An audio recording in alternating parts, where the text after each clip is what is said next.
Hello friends, এখন আমরা limit continuity যে ডেরিভেটিভ চ্যাপ্টারগুলো হচ্ছে ওইদিকে হবে, তার সাথে ওইদিকটা ছেড়ে আমরা একটু অ্যাবস্ট্রাক্টের দিকে আসবো।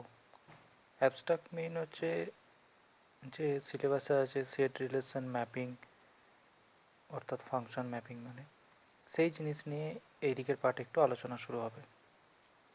তো সেই পার্ট থেকেই আমরা আজকে চয়েস করে নিয়েছি সেট তত্ত্ব, যেটা সেট থিওরি নামে পরিচিত। প্রথম পার্ট অ্যাবস্ট্রাক্ট অ্যালজেব্রা, এই নিয়ে আজকে আলোচনা করা হবে। তো সেট তত্ত্ব জার্মান গণিতজ্ঞ জর্জ ক্যান্টর আবিষ্কার করেছিল। তো এই সেট তত্ত্ব যে বিশেষভাবে ব্যবহৃত হয়ে থাকে প্রবাবিলিটিতে, আমরা দেখতে পাবো যে সেট তত্ত্বের ব্যবহার। তাছাড়া এটা জ্যামিতি, বীজগণিত সমস্তর সঙ্গেই যোগসূত্র হয়ে আছে। তো এই যে সেট তত্ত্ব, এটাকে আমরা বলে থাকি মডার্ন ম্যাথামেটিক্স। মডার্ন ম্যাথামেটিক্স হচ্ছে এই সেট তত্ত্ব বা সেট রিলেশন ম্যাপিং, এই অ্যাবস্ট্রাক্ট অ্যালজেব্রা নিয়ে যে আলোচনা, সেটাকে আমরা বলে থাকি মডার্ন ম্যাথামেটিক্স। সেট তত্ত্ব আলোচনার আগে আমাদেরকে কিছু নোটেশন বা প্রতীক সমূহ যেগুলো জানতে হবে। যেমন আমরা জানি এটা ইকুয়ালস টু সাইন, এটা নট ইকুয়ালস টু, এটা লেস দেন, এটা গ্রেটার দেন, এটা less than or equals to, এটা greater than or equals to, এটা নট লেস দেন, এটা নট গ্রেটার দেন। এটাকে বলা হয় বিলংস টু, এটাকে বলে নট বিলংস টু, এটাকে বলা হয় অর, এটাকে বলা হয় অ্যান্ড, এটা ফর অল এক্স, আর এটাকে বলা হয় সাচ দ্যাট। আর সাচ দ্যাটের আর একটা সাইন এভাবেও লেখা হয়ে থাকে, এটাকে বলা হয় ইমপ্লাইজ, এটাকে সাবসেট। তো আমরা এটাকে সাবসেট আর এটাকে প্রপার সাবসেট বলছি এখানে, কিন্তু যখন হায়ার ম্যাথামেটিক্স পড়বো তখন এই যে সাইনটা, এটাকে আমরা সাবসেট বলবো, আর এই সাইনটাকে, এটাকে আমরা বলবো প্রপার সাবসেট। তো এই যে সাইন দুটো বললাম, এখন আবার পরে চেঞ্জ হবে, কারণ এগুলো এখন আমরা যে বই পড়ছি সেই বইয়েতেই সাইনটা দেওয়া আছে, কিন্তু হায়ার ম্যাথামেটিক্স যখন পড়াশোনা করব, সেখানে যখন বিদেশি অর্থাৎ ফরেন অথার পড়বো, সেখানে সাইনটা একটু চেঞ্জ, তাই একটু বলে রাখলাম। এটা কি হচ্ছে ইউনিয়ন, এটা ইন্টারসেকশন, এটা নেগেশন, এটা হচ্ছে কমপ্লিমেন্ট। এই কমপ্লিমেন্টকে অনেকভাবে লেখা হয়, এ ড্যাশ বলে থাকে, এ বার। এটা হচ্ছে ইউনিভার্সাল সেট, ইউ আকারে লেখা হয়, ক্যাপিটাল ইউ অথবা এস। এটা জেড, অর্থাৎ আমরা জানি এটাকে ইন্টিজার বলা হয়ে থাকে, Z plus positive integer, Z minus negative integer. এটা হচ্ছে N, natural number, Q rational number, এটা রেশনালের পজিটিভ, পজিটিভ রেশনাল নাম্বার, এটা নেগেটিভ রেশনাল নাম্বার। আর হচ্ছে রিয়েল নাম্বার, আর প্লাস হচ্ছে পজিটিভ রিয়েল নাম্বার, এটা হচ্ছে নেগেটিভ রিয়েল নাম্বার, আর এটাকে বলা হয় ফাই, অর্থাৎ এমটি। ঠিক আছে, নেক্সট আসছি সেট কাকে বলে। বস্তুসমূহের সংকলন অর্থাৎ কালেকশন বা সমষ্টিকে সেট আখ্যা দেওয়া হয়ে থাকে।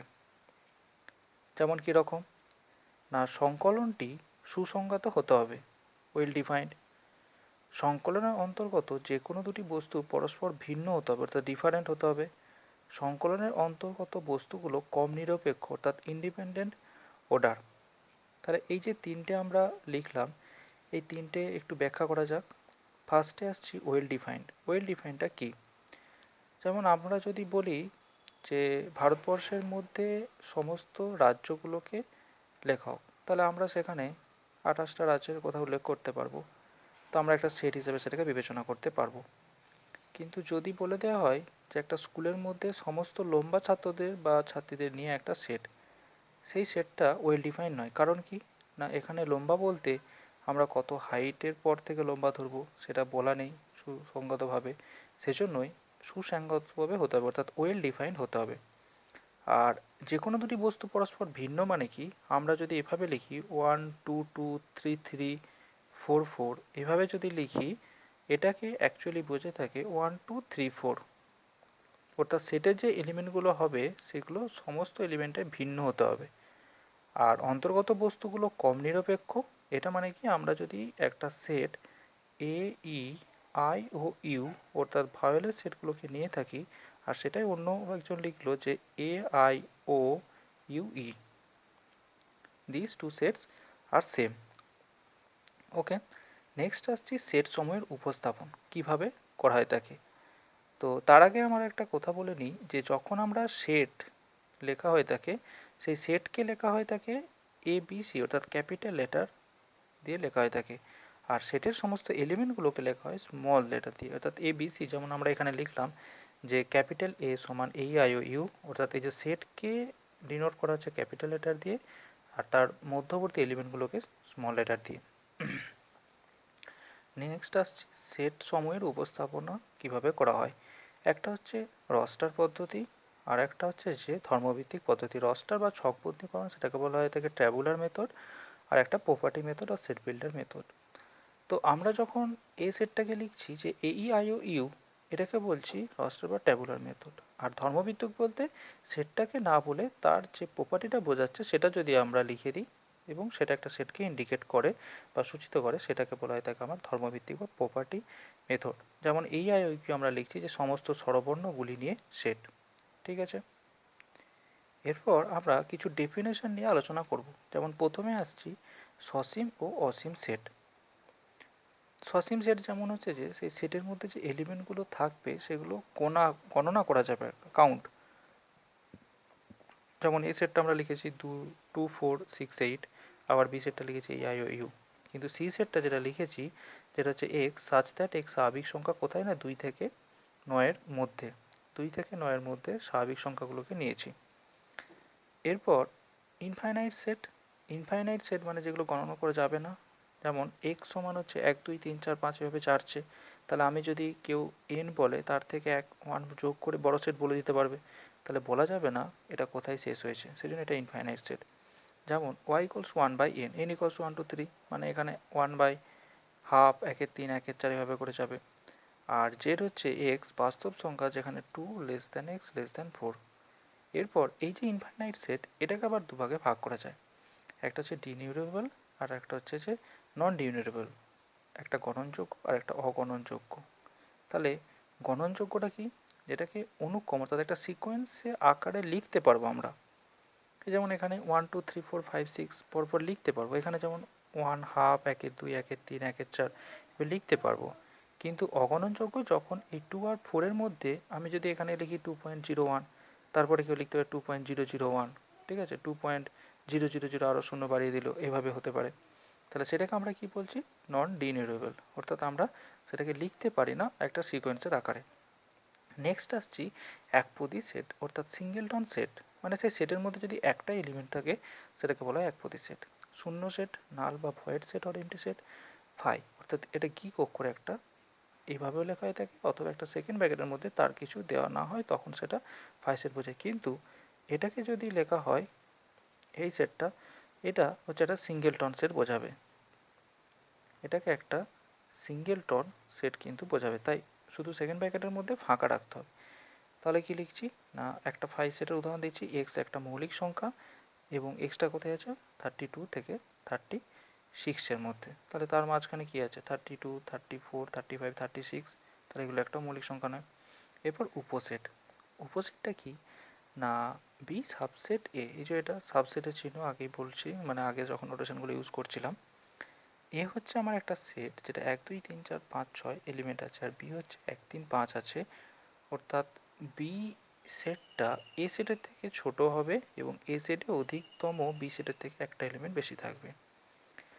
ঠিক আছে, ইকুয়াল সেট কীরকম না, দুটো সেট তার যে এলিমেন্টগুলো সেগুলো যদি সেম হয়, অর্থাৎ তার এক্সপ্রেশনটা ভিন্ন হতে পারে কিন্তু সেটের মধ্যে এলিমেন্ট যদি সেম হয় তখন সেটাকে সমান সেট বলবো বা ইকুয়াল সেট।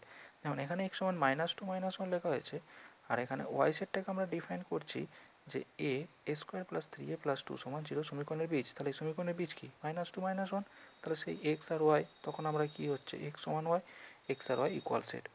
যথার্থ উপসেট ও অধিসেট কী থাকে না, এ সেটে কমপক্ষে একটি পদ থাকে যা বি সেটের পদ নয়, তখন বি সেটকে এ সেটের যথার্থ উপসেট বলে থাকে। যেখানে যেমন বলছিলাম যে এ সেটে কমপক্ষে অন্তত একটা থাকবে সেটা যথার্থ উপসেট, সেটাকে আমরা কি লিখতে পারি তখন না বি এইভাবে, যেটা এখনকার নোটেশন অনুযায়ী বললাম যে এটা হচ্ছে যথার্থ উপসেট।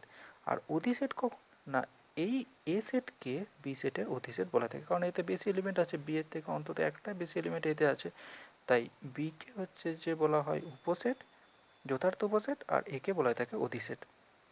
নেক্সট আসছে আমরা সার্বিক সেট অর্থাৎ ইউনিভার্সাল সেট। তো ইউনিভার্সাল সেট বলতে বুঝিয়ে থাকা হয়ে থাকে যে সমস্ত অখণ্ড সেটগুলোর সাপেক্ষে একটা কিছু বোঝায় থাকে, অর্থাৎ একটা বড় সেট। যেমন আমি একটা উদাহরণ দিয়ে বলছি, 1 2 3 4 5 আর বি হচ্ছে 2 4 6 8 দিয়ে 20, একটা সেট, দুটো সেট। এই সেটগুলো আমি আর সেট অর্থাৎ রিয়েল লাইনের যে সেট, সেই সেটের এটা হচ্ছে যে ইউনিভার্সাল সেট, তার সাপেক্ষে দুটো হচ্ছে সেট।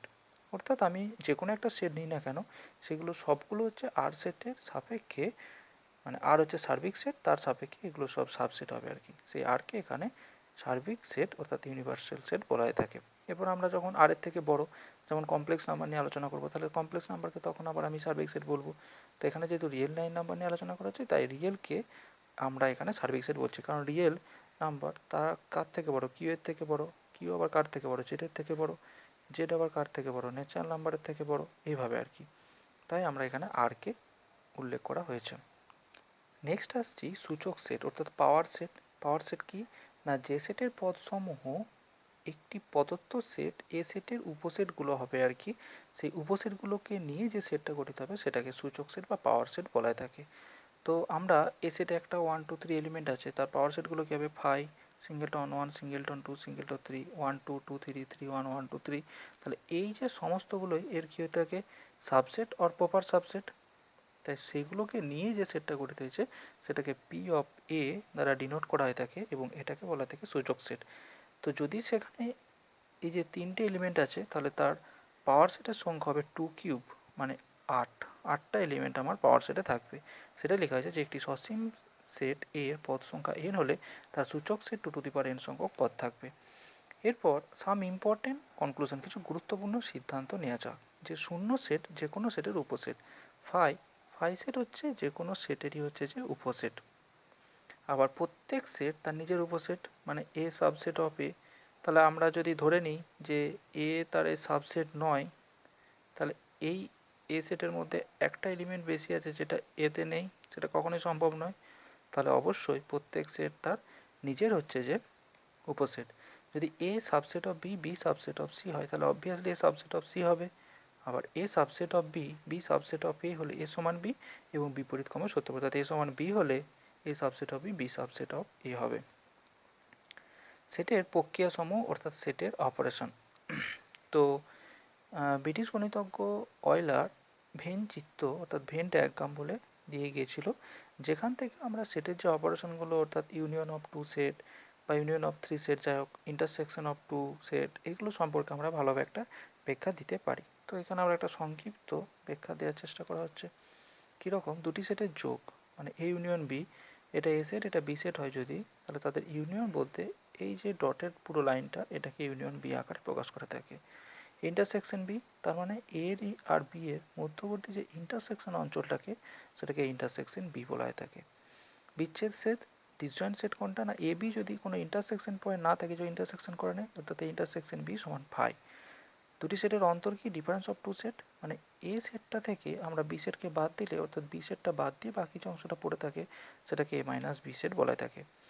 আর পূরক সেট বা কমপ্লিমেন্টস অফ এ সেট কে থাকে না, এটা যদি আমার ইউনিভার্সাল সেট হয়, তার মাঝখানে আমার এ সেট আছে, এই এ সেটকে বাদ দিয়ে বাকি যে অংশটা সেটাকে আমরা বলে থাকি পূরক সেট।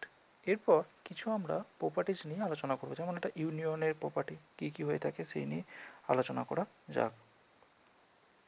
প্রথমে আসছে কি, এ ইউনিয়ন বি সমান বি ইউনিয়ন এ হবে। আবার এ ইউনিয়ন এ মানে এ ইউনিয়ন ইউনিভার্সাল সেট, তার মানে বড় সেটটা হবে। এ ইউনিয়ন ফাই তার মানে বড় সেট কোনটা, এ হবে। A subset of A union B বড় সেট, তাহলে এ সেটে সবসময় সাবসেট হবে। আবার বি কার সাবসেট হবে, এ ইউনিয়ন বি বড় সেট, তার একটা সাবসেট হবে বি। এরপর ইন্টারসেকশন নিয়ে আমরা কিছু প্রপার্টি আলোচনা করা যাক, যেমন এ ইন্টারসেকশন বি সমান হচ্ছে B intersection A intersection A মানে এ ইন্টারসেকশন ইউ তার মানে ছোট সেট হবে, এ ইন্টারসেকশন ফাই মানে ফাই হবে। আবার এ ইন্টারসেকশন বি মানে ছোট কার থেকে ছোট, এ সেটের, তাই intersection B subset of A হবে, A intersection B subset of B হবে। নেক্সট হচ্ছে A minus B, A minus B মানে কি, এটা যদি আমার এ সেট হয় এটা বি, তাহলে এ মাইনাস বি মানে এই পার্টটা, তাহলে এ সেটটা বড় তার থেকে এটা ছোট, একইভাবে B minus A subset of B. A minus B আমি লিখতে পারি এ মাইনাস বি মানে এই পার্টটা, তাহলে এ মাইনাস তার থেকে যদি এ ইন্টারসেকশন বি বাদ দিয়ে দিই, অথবা এ ইউনিয়ন বি থেকে মাইনাস যদি বিটা বাদ দিই তাহলে আমার বোঝাবে এ মাইনাস বি। এবার কমপ্লিমেন্টের কিছু প্রপার্টি, যেমন A union A complement. A union A complement মানে টোটাল সেটটা বোঝাবে, অর্থাৎ universal set. A intersection A complement মানে ফাই, কোনো তাদের কমন পয়েন্ট নেই। ইউনিয়ন অর্থাৎ ইউনিভার্সাল সেট তার কমপ্লিমেন্ট মানে ফাই। আর এ কমপ্লিমেন্ট মানে হচ্ছে ইউনিভার্সাল সেট মাইনাস এ থেকে বাদ দিলে ফাই, মানে নাল সেটের কমপ্লিমেন্ট যদি নেই তাহলে হচ্ছে ইউনিভার্সাল সেট পাবো। আর একটা সেটের কমপ্লিমেন্ট তারপরে তার আবার যদি কমপ্লিমেন্ট নেই তাহলে এ পাবো। নেক্সট আসছি সেটের বীজগাণিতিক সূত্রগুলি, লস অফ সেট অ্যালজেব্রা। প্রথমে হচ্ছে বর্গক্ষম সত্য। এর থেকে ইংলিশ টার্মগুলো এখানে মনে রাখার চেষ্টা করো সবাই। ইন্ডিপেন্ডেন্ট ল, এ ইউনিয়ন এ মানে এ ইন্টারসেকশন এ। বিনিময় সূত্র অর্থাৎ commutative law, A union B সমান B union A intersection B সমান বি ইন্টারসেকশন এ। সংযোগ সূত্র associative law, A union B union C অর্থাৎ A union B union C, অর্থাৎ ব্র্যাকেটটা যদি আমি এখানে ছিল এখানে নিয়ে আসি একই থাকবে। A intersection B intersection C, সেটা হয়ে থাকে A intersection B intersection C. বন্টন সূত্র ডিস্ট্রিবিউটিভ ল কি থাকে না, A union B intersection C, সেটা হবে A union B intersection A union C. A intersection B union C, A intersection B union A intersection C. De মর্গানের সূত্র কি বলছে, এ ইউনিয়ন বি তার হোল কমপ্লিমেন্ট সমান হচ্ছে A complement intersection B complement. A intersection B তার whole complement সমান A complement union B complement. অভেদ সূত্র আইডেন্টিটি ল, এ ইউনিয়ন এটা হচ্ছে আমার ইউনিভার্সাল সেট সমান হচ্ছে U. A intersection universal set তার মানে হচ্ছে আমার এ ইউনিয়ন ফাই তার মানে হচ্ছে এ। আর এ ইন্টারসেকশন ফাই মানে ইন্টারসেকশনের সময় সবসময় ছোটোগুলো হবে আর ইউনিয়নের ক্ষেত্রে বড় সেটটা হবে। পূরক set complement law, A union A complement সমান ইউ হবে। এ ইন্টারসেকশন এ কমপ্লিমেন্ট সমান ফাই, এ কমপ্লিমেন্ট তার কমপ্লিমেন্ট সমান এ, ইউনিয়ন এর কমপ্লিমেন্ট সমান ফাই কমপ্লিমেন্ট সমান ইউ। সেট তত্ত্ব আপাতত এখানে শেষ হলো। যদি ভিডিওটা ভালো লেগে থাকে অবশ্যই ভিডিওটা লাইক কমেন্ট শেয়ার এবং সাবস্ক্রাইব করতে ভুলো না।